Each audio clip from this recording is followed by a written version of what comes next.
invited us to their house to tell us about this new way of thinking about yourself and your relationship and the world. And so Helen and I have also greatly appreciated the wisdom that you have brought and that you have shared so graciously with other people. The singing, of course, at your house every year at Christmas has, was a treat for all of us for many, many years. And you played the guitar. It was an extravaganza treat for us all. I mean, I must admit, it was just a huge to-do, but it was just such a wonderful way to celebrate the joy and, that time of year, the season of light. So Wonderful friendships. we're very appreciative of that. And then in terms of the men's group, it's such a privilege to be part of a group that really takes our role in the world seriously. And I've just gotten so much from you, Roger, over the years. Your thoughtfulness, your patience. I mean, the number of times that our men's group has become very loud and boisterous, and then eventually there'll be a little bit of silence. And then, Roger, you come in with this wisdom that's, you're not the first to speak, you're not the loudest to speak. Some of us talk more than you do, and sooner, and yet eventually this word of quiet wisdom comes out of you that is just really profound. So I just want to thank you for that. It's been a pleasure, it continues to be, and you and Mary May are just wonderful role models in our society, in the world, models that are so desperately needed today. So thank you. Thank you. Well, I'd like to share one story. There are so many, of course, that I could tell since I've had the privilege of having my father, Roger, in my life, my whole life.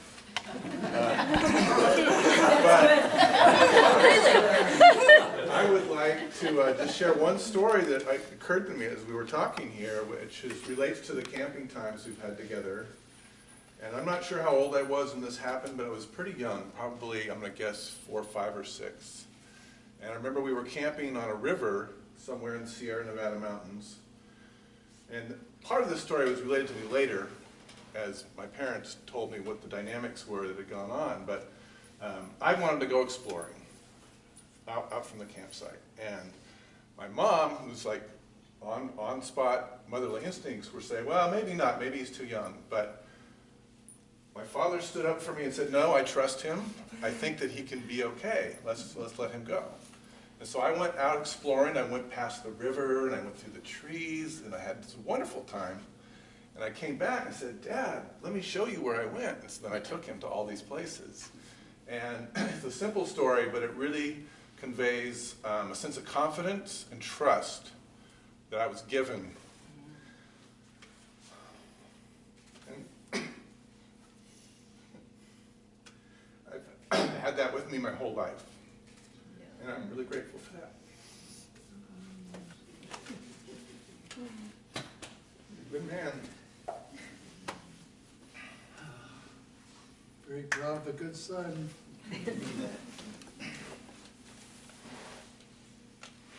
Well, that was a learning for me too, because having two boys, it was,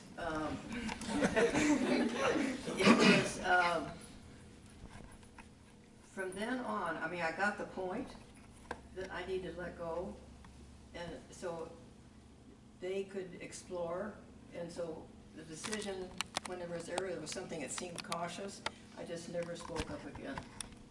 And Roger, I trusted Roger's judgment, because he said to me, when I asked him, do you think this is the right thing for him to do? He says, well, I trust him. I trust his judgment. And so it was a learning for me that, so I mean, after that incident, I never stopped anything again. That was a pretty good thing to do, wasn't it, Dan? It was great. It's not easy. And I think I've taken that wisdom into my own family and how I raise my daughters is operating from a position of trust. Yeah, I mean, it's a strong archetypal attitude that's so important to have people blossom, you know? Well, it's actually trust and faith, Yeah. right? Right, exactly.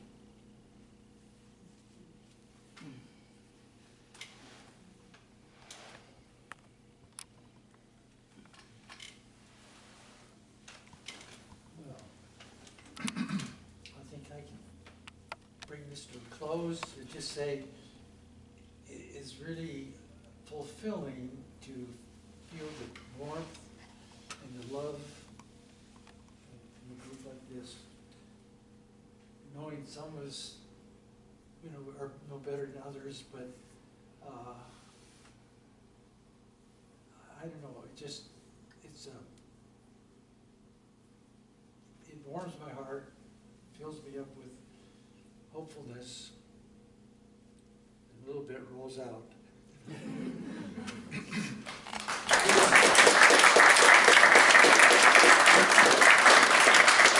Honor, 90-year-old Roger Colvin. And his lovely wife, Mary May. So it's an honor to all be together, and it's an honor to have the opportunity to celebrate someone who's been here and been such a wonderful force in the world for the 90 years that he's been here. And that really isn't much else to say other than the fact that I'm going to tell my story, and then I hope you'll stand up and tell some of yours. Mary May and Roger always had this wonderful Christmas gathering with decorations, and everything was decorated. And maybe, I don't know, 15 years ago, Mike and I decided that it would be really fun to help them put up. So we would go for the day, I think we did it 3 or 4 years, and we would help them put up Christmas decorations and figure out the lighting on how to figure out all the lights that went down the long fence and all of that. And it was just a joy because we had been with Mary May, I should say, I've known Mary May, we figured out 40 years this year. I was 28 when I met Mary May, when she led our A seminar. And so we've known them a long time, but always in situations where we were in a meeting or we had something we were accomplishing. And so it was really lovely to spend the day just telling stories and stories of ornaments and how things came to be. So I'm thrilled to have helped organize this and have us all be together. I want to let you know that there are people who are leaving at 3. There are other people who aren't getting here until after 3. So everybody's welcome to stay, but I know people have timing and ferries and all of that. So thank you all for coming. Oh, thank you.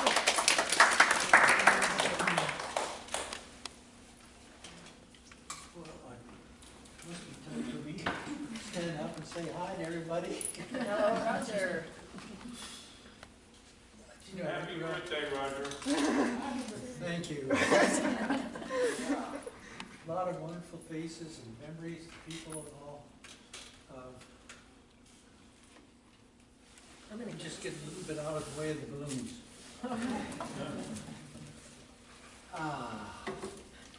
You know, people grow up and people grow old. And it's wonderful to have had the opportunity to see so much of that happen. I don't know if I'm the oldest person here. Well, if you'd stand still, I'd catch up. Tell me how. Well, celebrating a long lifetime is really a wonderful thing to be able to do, and I've certainly had that, and family that has just been a joy to be related to.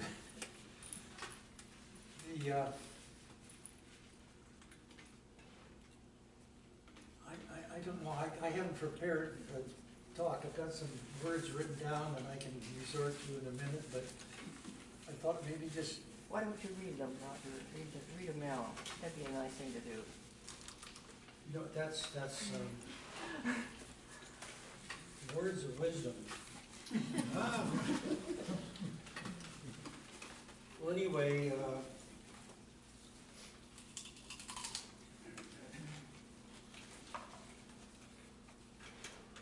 it's good to be alive, and it's wonderful to be here with all of you today.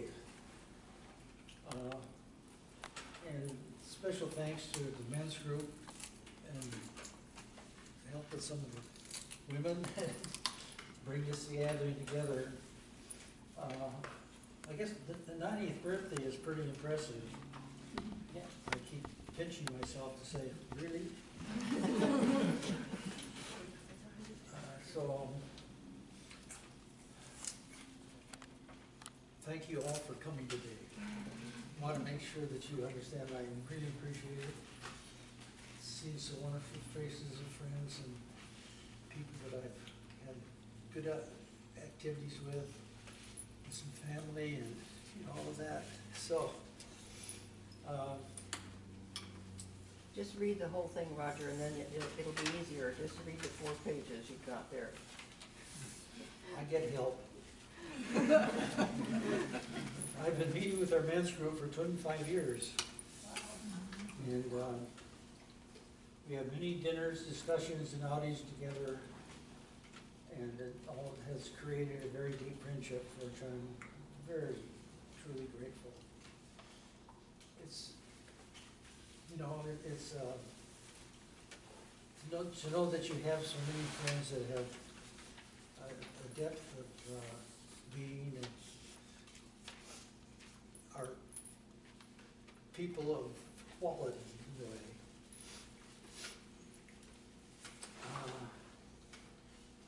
Let's see.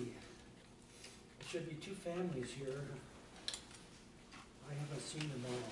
Dan and Mary Alice, Amber and Lily. Oh, Yeah, they're not here They're yet. not They'll here be yet. later. Okay. They're at Western looking at colleges right now, so they're Oh, on their wow. way. Yeah. And it's just been wonderful that my families have gravitated, or I've gravitated where they are, or whatever it is, so we're able to see each other all the time.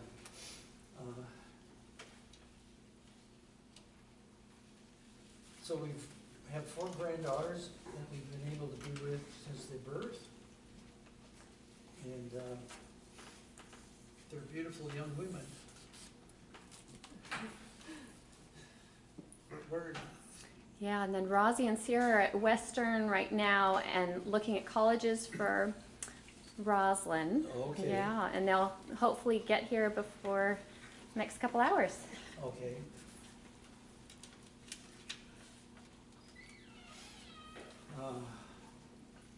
The life of 90 years just doesn't happen.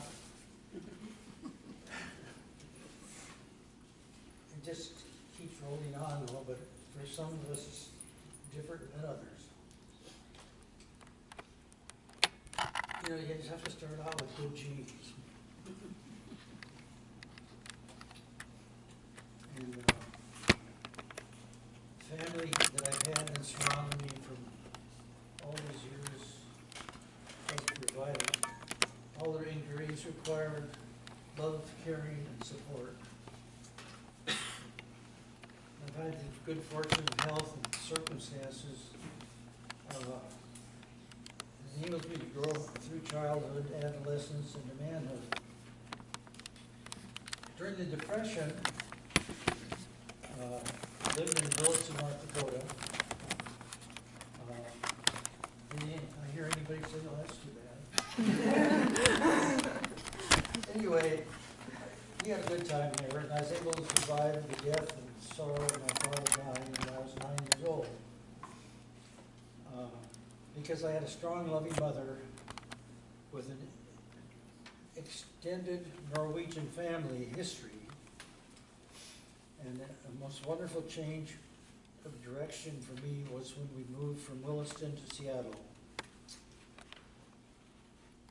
I was 15 and soon meeting a group of young men who introduced me to the love of the Northwest outdoors. The glorious adventure of mountain climbing, backpacking and camping, just the fun of being out in nature with friends.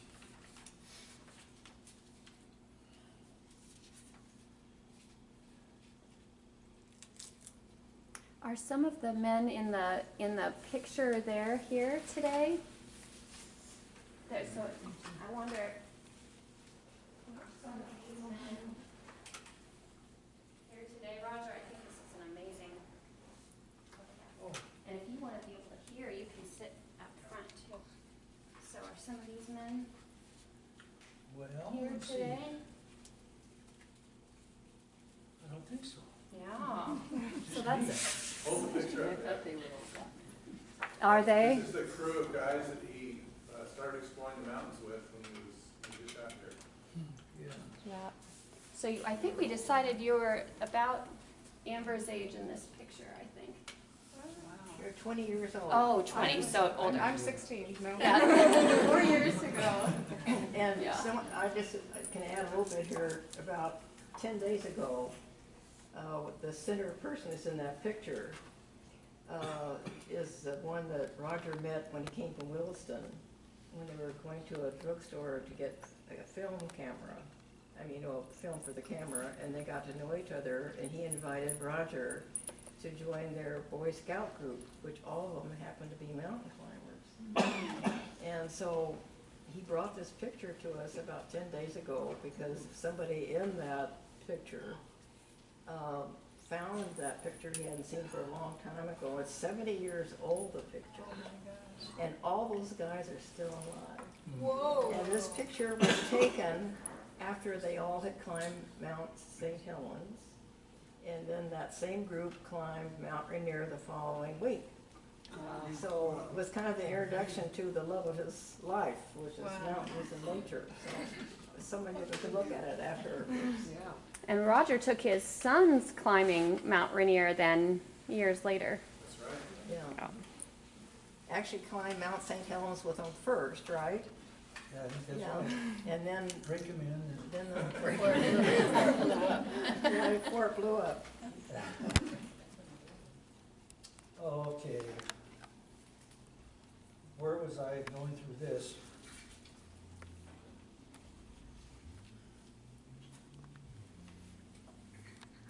You just talked about Well, your father dying and that your mother had been a really strong person that really helped you, survive that sorrow and sadness. And you moved to the next one after that. yeah.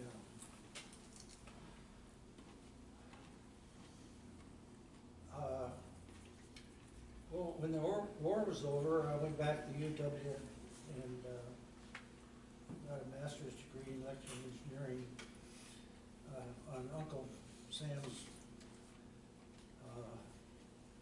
credit card, I guess. And I worked at the applied physics lab there for some time.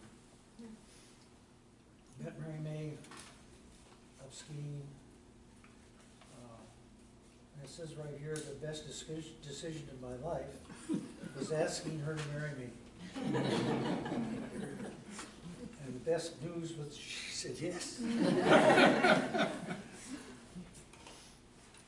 Well, we later went on to Stanford for PhD study and did a double E. And I did work in the radio astronomy. And Mary May helped support us in the first few years with public health nursing job. She has that background in nursing jobs are available. Public health nursing, I think, is one that's really desirable. So she was in good shape there.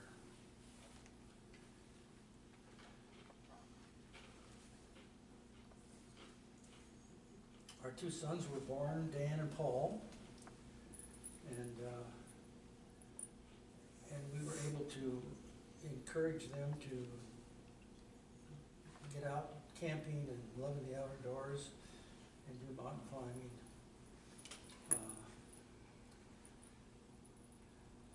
also to Death Valley and deserts, Yosemite, Big Sur, in the springs and summers.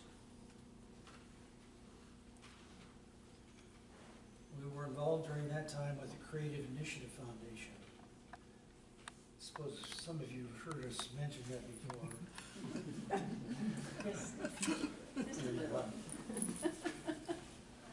And Beyond War Movement is a very rich experience, and the value of living with a community with a shared value. We learned how to live the life of the Spirit, and the importance of it giving back to life with social action.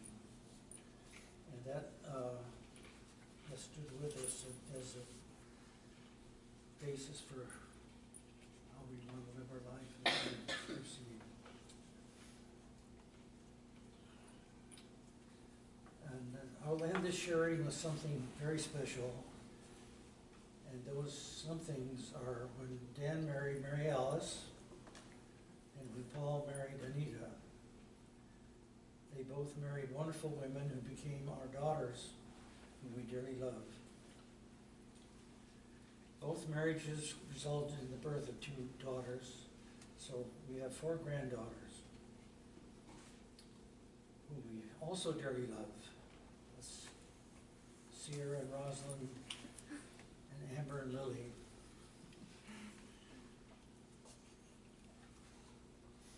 Well, life can't get any better than that, having a beautiful family. And it says that life has been very good to me, and I want to thank you all very much. Thank you.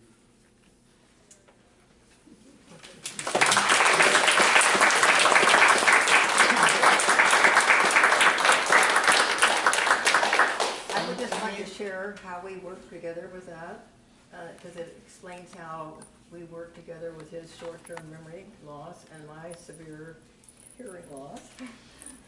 After I got the call from Lassie saying that George had initiated getting together, we decided that we would talk about our life together, seeing in how this was going to be honoring 90 years of living together and all. And so Roger's very good with long-term memory, and so we would have these conversations, and the ideas that he talked about and we shared together, I would write down. And so then everything that he said is something that he had mentioned, and my job was to put them in a sequence. So that's kind of how we're working together now with what our limitations are. And it's a good example of how, with a long-term memory still existing, you can still connect with each other at that level. And so there is a richness still in our life when we can go to that level. At the same time, if you were to see us with my long-term memory and his short, my hearing loss and your hearing loss and his short-term memory, there are comic incidences, and I wish some of them could be videotaped because it's really something. And then also they're sad because of what it's all about, and they're frustrating. But anyway, I just want you to know this is a good example of how we're living with our limitations. Very good. Bravo.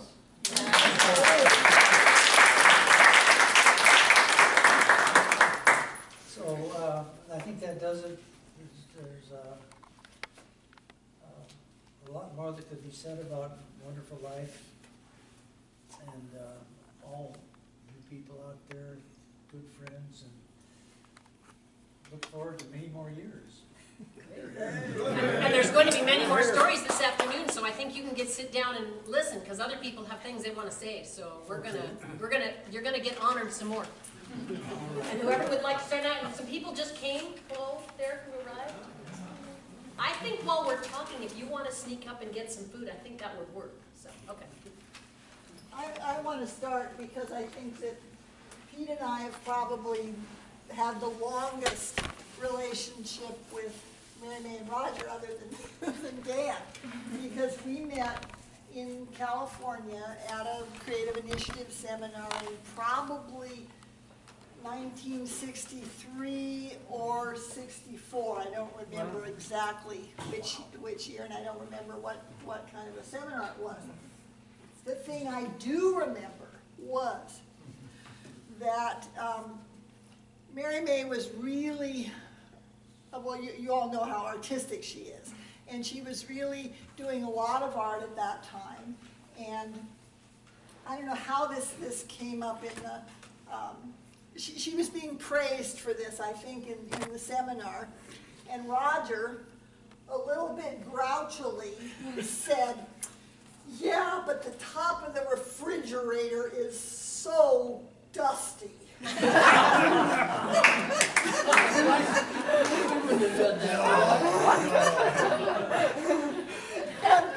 Amelia Rathman was leading this, and she just looked at him and Hopeless. said, stop looking at it. And it was obvious Roger's tall, and nobody else could probably see the top of the refrigerator, let alone care about it. But, you know, here was this wonderful woman, and she was being praised for all these things, and he was complaining about the dirt on the top of the refrigerator. It's not like its mother took care of it.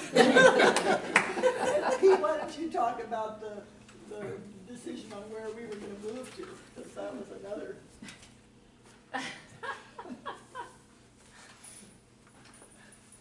I'm Pete Floritzen, and I was working in California at the time for one of the electronics firms, and I'd wanted to, at some point in my life, to try teaching in the university. And I had, 3 job offers I was trying to choose between in different parts of the country. And one was at the University of Washington in Seattle. And everybody around me told me what a terrible place Seattle was. Because it rained all the time, and it was always dark and cold and dreary, and it was a terrible place to live. And that any place else would be better. And then we went and talked to Roger and Mary May, and asked them what it was like to live in Seattle. And we got this glowing description of the mountains and the wilderness and the trips outside and all this kind of stuff. So that's where we ended up. So thank you.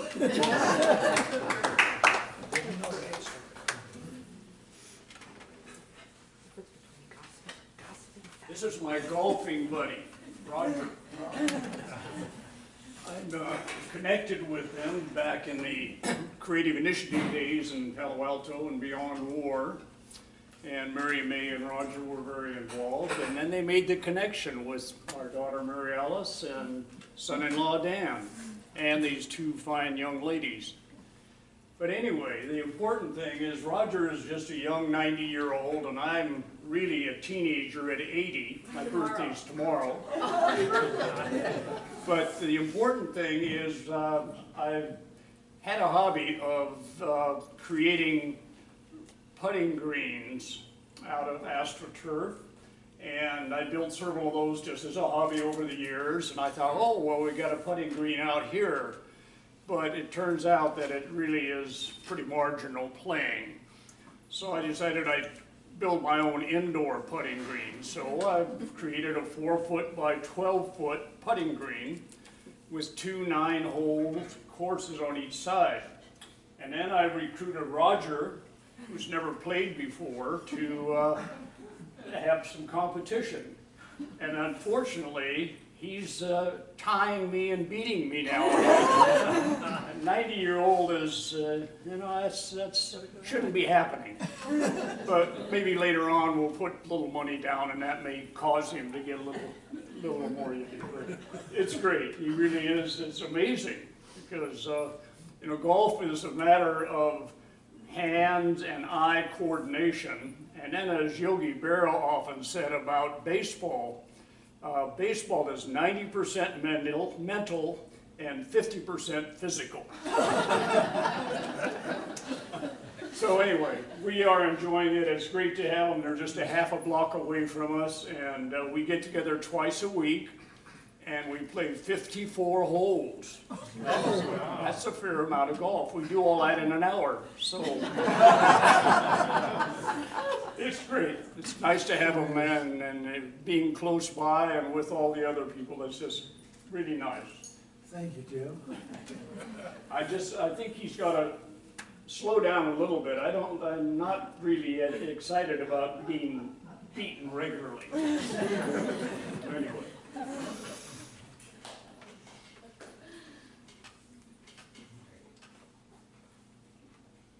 I would like to just say something, and I'll try to be brief. Roger, I just so much value your relationship with me through the men's group. And my history doesn't go back as far as it does, say, with the Lawrencens. But to both of you, actually, Mary May and Roger, one of the crowning experiences for me was seeing your marriage in action, and also the way you managed your home on that, what was it called, the Sammamish Plain. I'm not sure what the address really was. It's not so far from here. The thing that just really, really impressed me was the way both of you dealt with the grace, with great grace, the adversities that kept coming at you, it seemed to us in the men's group, with your property, with your house, dealing with all the construction around you, and on and on and on, to see probably, and I think this is not too far an exaggeration, some of your dreams that maybe weren't even expressed to us kind of were bent a little bit by that, because so much changed in an environment so quickly. And to see how you adapted, your flexibility, your wisdom, and in fact, I would say even your compassion for some of the opposing forces that you had to deal with was a great lesson to me. And I can extend that to say, if my first wife Joyce were here, she would be saying things very similar.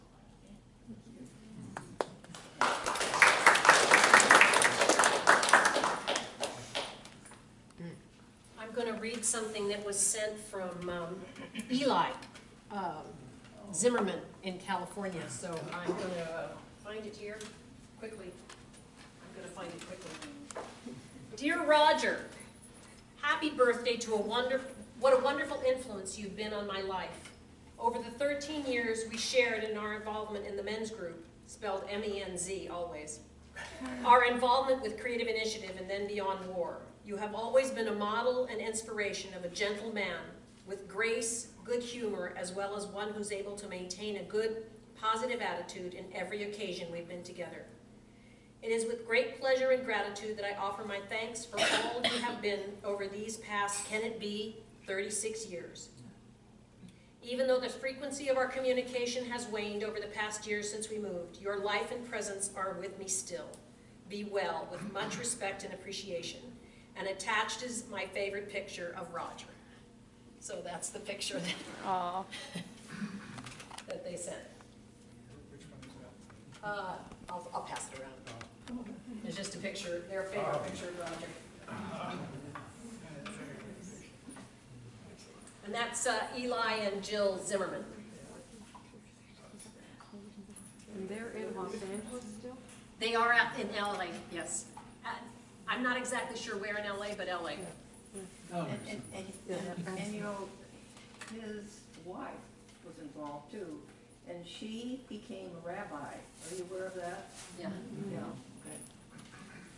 Well, I know when I first met Roger, I think I was somewhere between Lily, I think I was about Lily's age, because Roger and Mary May were delivering Creative Initiative seminars and Beyond War seminars with my parents in San Rafael. And then I didn't meet their son, Dan, until 6 years later, 10 years later, so many years later, when he was staying with Amelia Rathbun's grandson, Dave Mueller, and Dan was at a break from film work in Los Angeles. And I was just really so impressed with Roger from the moment that I met him, and the amazing lessons that he's always instilled in all of his family. And we had the opportunity to go on my first trip to, where were the beautiful Lupins? Where did we camp? Hunter Liggett? We went to Hunter Liggett together. And Roger has always taught all of us, and especially his sons, just how to work with wood, how to use tools, how to be self-sufficient out there camping. And I think some of that is attributable to those lessons as a young man. And Roger has always had just a beautiful spirit, and over the years we've all camped together as families. And I've really learned a lot from Roger. I often quiz him about electronics and engineering and radio astronomy, as I've gone through a lot of technology transitions in my career. And I've often tried to learn from all of Roger's experiences and that PhD to try and soak in a little bit of that world knowledge. And then I've just been so impressed with the challenges of dealing with your memory loss, of how beautifully you just have an amazing attitude. And I just love you very much, Roger, and so grateful to know you.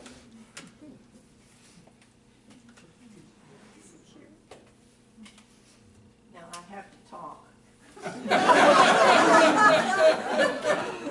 I want to tell you, when we were working in Marin, Sandra and Jim, it's about an hour from our house to theirs, and we were there with a team of people working with the Marin people, and sometimes we'd have meetings the day after the evening meeting, and so we would spend the night with them.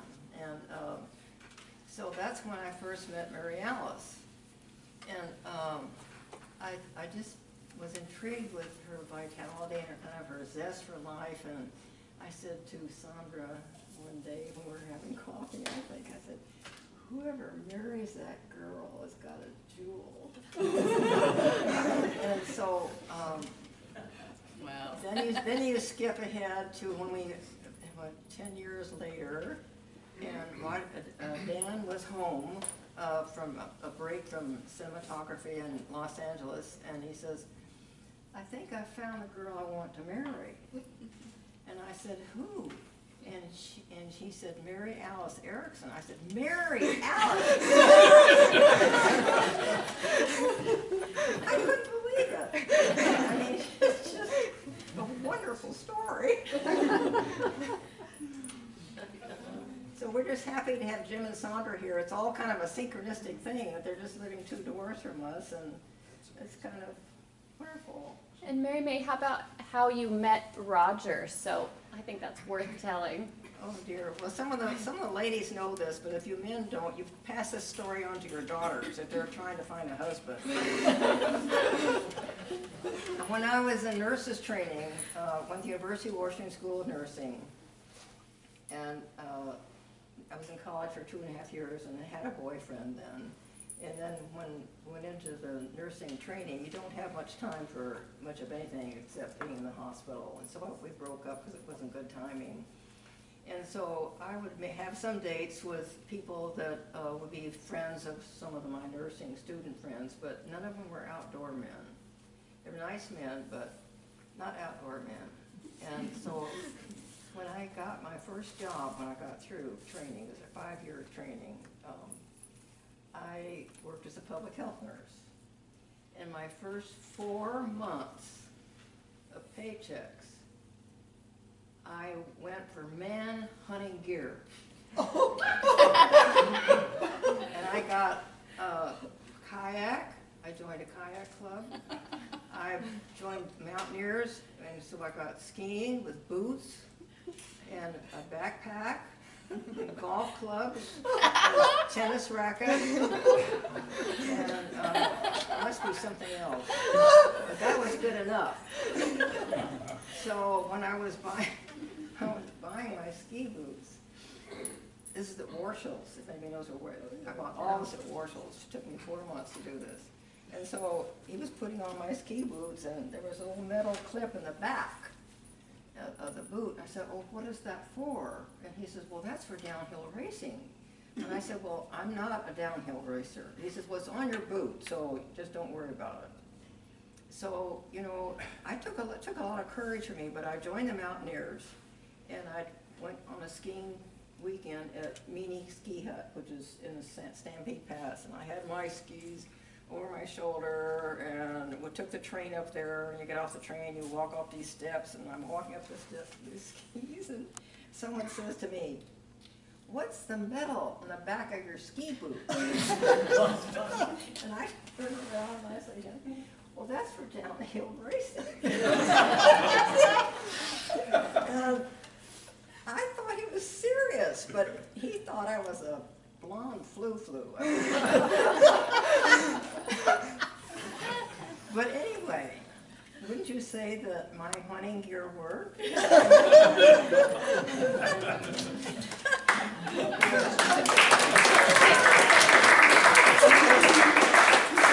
I met my man.